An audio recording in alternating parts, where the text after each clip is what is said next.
जो जीवन का हमारा एक लक्ष्य है कि हम अपने जीवन में सभी लक्ष्यों को प्राप्त करें, चाहे वो सामाजिक हो, आर्थिक हो या पारिवारिक हो, देश के हित में हो या अध्यात्म के लिए हो, तो सभी के लिए ये जो जीवन है हमारा मध्य का होना चाहिए। जब सदगुरु कबीर साहब इस भजन के माध्यम से कितने सुंदर बातें उन्होंने कही हैं। संतोष सहज समाधि भली है और जब से दया भई सतगुरु की सुरतिन अनंत चली है। जहां जहां जाऊं सोई परिक्रमा, जो कुछ करूं सो पूजा। गृह उद्यान एक सम लेखूं, भाव मिटाऊं दूजा। और आंख न मूंदूं, कान न रूधूं, काया कष्ट न धारूं। उघरे नयन से साहेब देखूं, हंसी हंसी बदन निहारूं। और इसी प्रकार शब्द निरंतर मनुआ राधे, मलिन वासना त्यागी।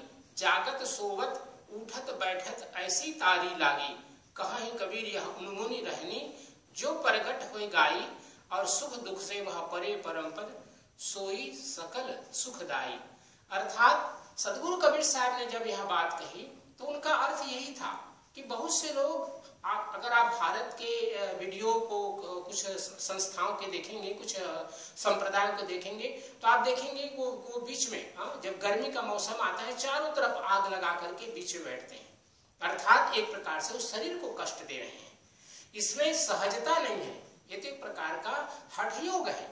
इसी प्रकार जब ठंडी का समय आता है तो पानी में गले तक खड़े होकर के वो परमात्मा का ध्यान करते हैं, तो यह भी एक प्रकार का शरीर को कष्ट देना है। सदगुरु कबीर साहब ने कहा शरीर को कष्ट देने की आवश्यकता नहीं है, मन को सन्मार्ग में लगाने की आवश्यकता है, मन में नियंत्रण की आवश्यकता है। शरीर अपने कार्य करते हैं, क्योंकि हम शरीर को प्रकृति के विरुद्ध करेंगे। प्रकृति के विरुद्ध यदि हम चलते हैं तो हमारा शरीर अपंग हो जाएगा और हम इस शरीर के माध्यम से कोई कार्य नहीं कर पाएंगे। क्योंकि शरीर अगर स्वस्थ नहीं है तो हम कोई भी किसी प्रकार का न सामाजिक न दैहिक और न ही किसी प्रकार का आध्यात्मिक कोई कार्य नहीं कर सकते।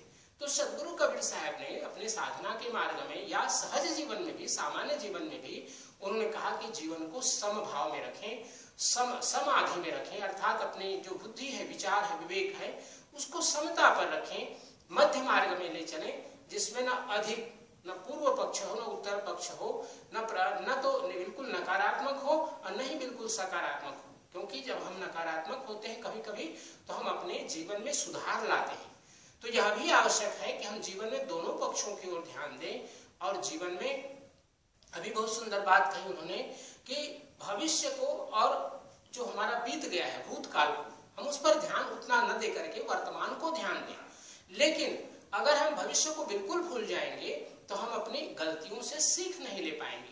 तो हमारा भविष्य एक प्रकार का हमारा पिछला पग होता है और भविष्य हमारा अगला पग होता है। लेकिन हम जीते हैं वर्तमान में, तो भविष्य के जो हमारी कल्पनाएं हैं, हमारे जो लक्ष्य हैं, उनकी पूर्ति के लिए अगर हमने भूतकाल में कोई गलतियां की हैं तो उसको उस ओर ध्यान दें, लेकिन चले वर्तमान में, जिससे कि हम अपने भविष्य को भी सुधार सके और अपने जीवन को एक सही मार्ग पर ले जाते हुए अपने लक्ष्य को प्राप्त करें।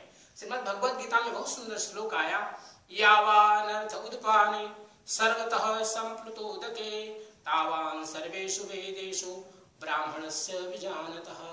इस श्लोक में बहुत सुंदर बात कही गई कि अगर किसी व्यक्ति का जीवन एक तालाब के पास में हो, एक व्यक्ति एक छोटी सी नदी के किनारे रहता हो, एक व्यक्ति एक छोटे से जहां पर पानी का एक साधन हो वहां पर रहता हो, स्रोत हो वहां पर रहता हो, और एक व्यक्ति बड़ी नदी के पास में रहता हो, तो जो व्यक्ति बड़ी नदी के पास में रहता है उसके पास जल का प्रचुर भंडार है, उसके पास में जल का बहुत मात्रा में उसके पास में उसका उपयोग करने के लिए उसके पास संभावनाएं हैं।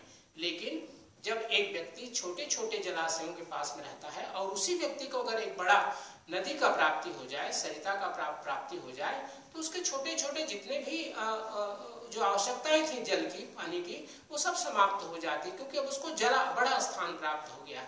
इसी प्रकार हमारे जीवन में भी जब सदगुरु की दया हो जाती है, जब सदगुरु की कृपा हो जाती है और हम अपने बुद्धि और विवेक से उस पर विचार करके अपने जीवन को ले जाते हैं, तो जितने छोटे छोटे और कार्य हैं वो अपने आप स्वतः छूट जाते हैं। और हम इस प्रकार चलते हुए मध्य मार्ग के माध्यम से, अर्थात अपने शरीर को अति कष्ट न दें, अपने जीवन में किसी प्रकार की विशेष किसी से ज्यादा न लगाव, किसी के प्रति न लोभ ज्यादा और न ही किसी के प्रति आसक्ति।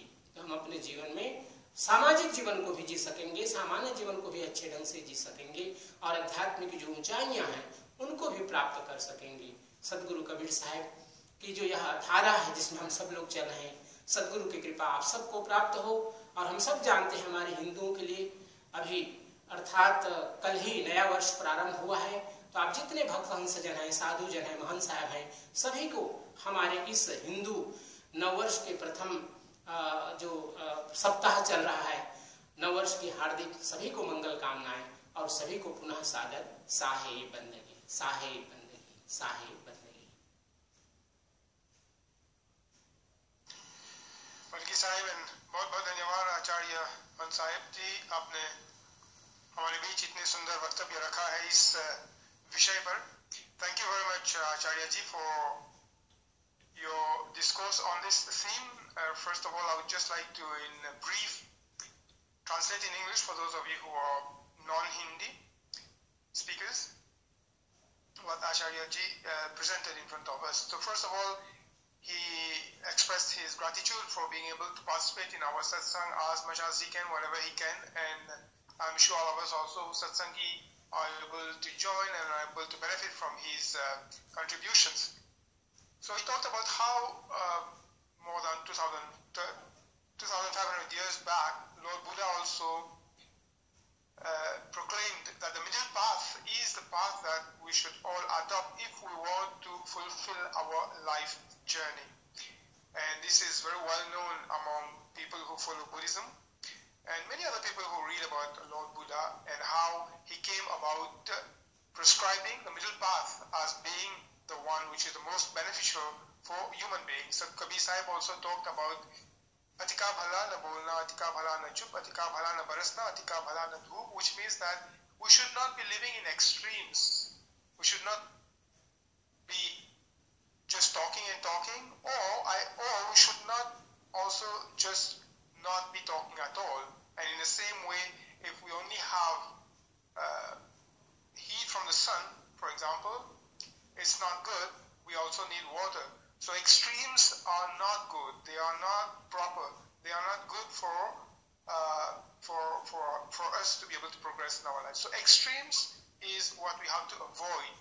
We have to stay within limits. In other words, moderation is what we have to adopt in our life. In the same way, Sat Kabir Sahib talked about Santo Sat Samadhi Bhali, which is a way of teaching us that this Sat Samadhi is about avoiding extremes, is about avoiding the extreme positivity or extreme negativity so that we are able to fulfill our life journey. In any way, like our life goals, whether it is from a social perspective, financial, family, spiritual, in any way, this is what we have to adopt to be able to succeed in our life. And also he talked about how some people, when Sat Kabir Sahib taught us this, to stay away from the extremes, there are people, and even now in India also, people try to do extreme austerities or what we call penance on their body, trying to expose themselves to extreme heat, thinking that by so doing they will be able to attain God. Or in the winter, they remain or stay in extreme cold water and try to do what we call tapasya, austerity, penance, thinking that by so doing they will be able to attain God. But this, when we do this, in fact, we are destroying our body. We are harming our own body, and if our body is not healthy, how will we be able to pursue our goal? So we have to strike the right balance, as we say in English. The right balance is not be in the extremes, whether it's extreme positivity or extreme negativity. We have to be able to adopt what we call neutrality in our life. He also took the example of a shloka from the Bhagavad Gita, where he says, where it is mentioned that when somebody progresses from being near to a small lake and gets to live near to a big river, all the needs or wants that he had of water are gone. He is able to enjoy the abundance of water. In the same way, when we are able to meet with a Sadguru in our life, we are able to uplift ourselves spiritually, because then we have the abundance of spiritual teachings that we can tap into by being close to Sadguru. And in the end, Acharyaji conveyed his sincere best wishes to all of us who are celebrating, observing what we call the Happy New Year in the Hindu calendar, which starts with the first month of Chaitra, which started yesterday. So he conveys his best wishes. Once again, I would like to convey or extend my thanks and gratitude to Acharyaji for continuing to grace us with his teachings, with his discourses in our satsang. Thank you. Thank you. We'll now go to one bhajan.